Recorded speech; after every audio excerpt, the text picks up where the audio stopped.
Good morning and welcome back to my YouTube channel. This is Jennifer Perry. We are going to be doing a bit of I guess this is going to be the April garden tour. I am doing garden tours this year for my daughter that lives at a state. She's very interested in what we're doing, so this is just going to be added to the channel. I finished my projects yesterday.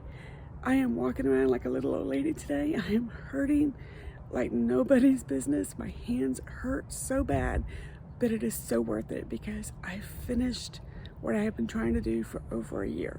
So it's chilly out here, it's morning.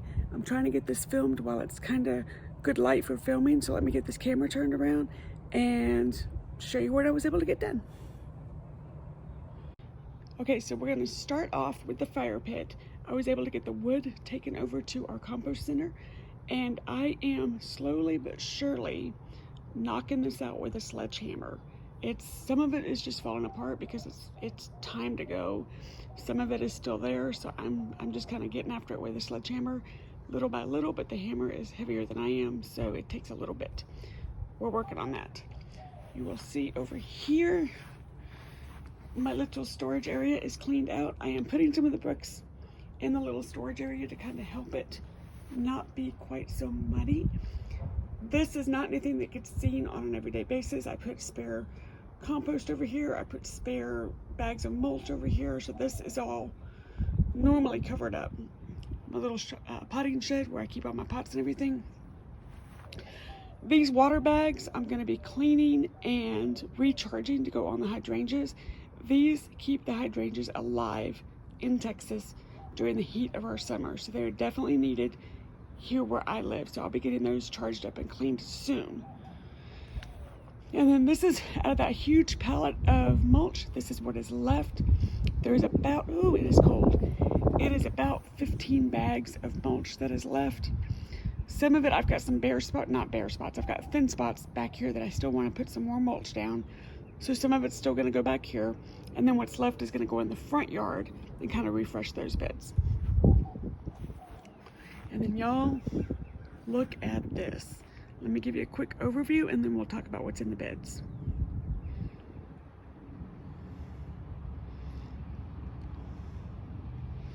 So on Tuesday, City Turf came out, which City Turf is my regular lawn service. They came out, they sent 2 guys out, and they dug out all of the grass in my beds. I had been trying to do this by myself, and it was just too much for me. That's the one thing I couldn't get done by myself. Once that was done, I was able to go in with the compost. I used regular compost, and then I used cow poop, bagged cow poop, so it's already, it's not like I didn't go to the pasture and dig it out. It's already the temperature's right for it to be in the ground, so it's not going to burn anything. So we've got here, they're not waking up on this side, so right now they still look like sticks. That's a hydrangea, that's a hydrangea, that's a hydrangea, and that's a hydrangea. This side wakes up slower because there's not quite as much sunshine on this side, depending on the day. Not the day, the time of the day. And then this is a double knockout rose. And these things are about ready to bloom. I would get in there and show you, but I don't want to trip over the stones. I'm not being my most graceful person today. And then this is another hydrangea. Another double knockout rose. And then these are my little flamingos that my best friend bought me for my 50th birthday because she said I am of an age that I must have flamingos in my yard. And they have solar lights on them that glow purple at night. And then my mother bought me the little snail, and it has purple shamrocks in it. And they need a little bit more heat before they get going, but they're trying. Now for this bed, you're going to notice that the plantings are a bit sparse. And I did that on purpose because the Super Tunia Vista Snowdrift, I want to see how big they get in my yard before I go crazy and just start planting. So I only planted 1 plant at a time because I want to see exactly how big they get, and I'm going to film it so I don't forget. And that way I know how much to plant next year. So Supertunia Vista Snowdrift, knockout rose, double knockout rose. And then in here, it looks like an empty pot, but I have canna lily bulbs in there. And once we get a little bit more heat, those will get going. The guys ended up moving my pots to get up underneath them, so I need to get out here with some soap and water and wash those, but they will wash up fine. I am hoping that my black diamond crepe myrtle makes it. It's still dormant. I moved it while it was dormant, but I think they dug it up while they were digging the grass out and replanted it because now it's backwards. So it's either going to make it or it's not. That poor thing has been trying to live and die for 2 years now. Another Supertunia Vista Snowdrift. If it doesn't make it, when they come into the garden centers, I'll pick up some more. I think I want to do one there, and one there along the fence line, because they get very tall and skinny, but the leaf structure and the flowers are gorgeous. And then in here, I'm going to try and get in the bed so I can show you. Hold on. In here, I kind of cleaned up the hibiscus a little bit. It got a little cool snapped, and the leaves got crispy, but it's starting to come back, and that's the color scheme of the hibiscus this year.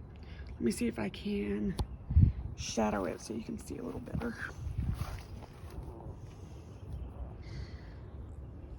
There we go. There's the color scheme of the hibiscus this year. I like to keep my hibiscus potted. They are a tropical plant, so I need to be planting them in a pot for our zone. They're not going to come back every year. But the other reason is they come in so many beautiful colors that if I keep it potted, I can get a different color plant every year. And then I have the Supertunia Snowdrift in that pot with it. The hibiscus will come back. The leaves are starting to bud out and everything, so it just got a tiny bit cold snapped. And then another Supertunia Vista Snowdrift. And then another, this is going to be a canna lily. And the canna lilies have the same color combination as the hibiscus. Supertunia Vista Snowdrift, Supertunia Vista Snowdrift, my tangerine climbing roses from Jackson Perkins. They are just climbing all over the place and getting so much new growth. And then I have to get back in the flower bed. Hold on a minute so you can see the others. Oh wait, maybe I can do this. Maybe I can do it this way. Oh, I can, okay. And then that is coleus behind the flower bed, or behind the bird bath. And I've never planted that before, so we're gonna see how that does. If it likes that spot, it likes to stay a little bit boggy back there, so I don't know if they will do well or not, but we're gonna try it. And then there's the second rose bush that's gonna grow. This little area is empty. I haven't done anything here because I don't know what I'm doing yet. I'm gonna think on that one. And then these hydrangeas, by the way, these are Bobo hydrangeas. They are starting to leaf out because, as you can see, the sun is coming in. So these leaf out first before the other side. And I have 10 Bobo hydrangeas in this yard. So hydrangea, hydrangea, hydrangea, hydrangea. And then another double knockout rose. And I know it seems kind of weird the way I have the roses placed, but when everything's in bloom, there are little pops of color amongst the green and the white, because the Bobo hydrangeas have huge white blooms. Now the other thing I want to show you, I gotta get in a different location so the sun's behind me. Okay, so the other thing I want to show you is the new furniture that we bought. Okay, now you can see it because the sun is behind me. That is my new furniture.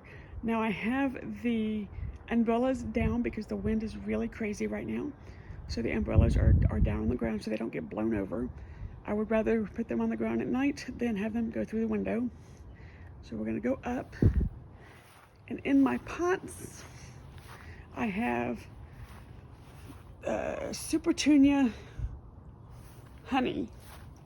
And I'm really enjoying these. They got battered by the rainstorm. It's been raining crazy every Monday night. So about the time they start looking really nice, they get battered by the rain. But that that won't last long. So I have 4 pots of those. And they're just, when I put them in these pots, they were just itty bitty little plants. And then over here, I don't want to trip over the umbrellas. Over here is the lemon coral sedum. I have never planted this one before, but I am really, really enjoying it. I'm not sure what that plant is. I found it at Lowe's, but it looks like itty bitty little petunias, and I'm a sucker for a petunia. That's just a fake plant. That used to be on my front porch. I popped that there to see if I want a pot there, and I'm gonna leave the fake in there for a while until I figure out what I want to plant. And then the other thing over here is another pot of purple shamrocks and some geraniums. And the purple shamrocks will fill that pot when they get going. So once they get going and get to growing, they're gonna fill that pot and you won't even be able to see the pot. So it's gonna be very sun blown out, but this is an overview. Now where the mulch is right now is where the grill is going to end up. And like I said before, we'll be able to pull the grill out away from the fence when we cook and put it back when we are not cooking anymore. So there is concrete pavers underneath that the mulch is helping to hold down at the moment. But that is what I have been working on all week, which is why there have been no diamond painting videos. So until next time, thank you so much for joining me, family. I hope you're enjoying the video. And eventually, guys, I've got some travel coming up, but eventually I will be back to diamond painting, so just hang in there with me, and I will see you next time. Bye.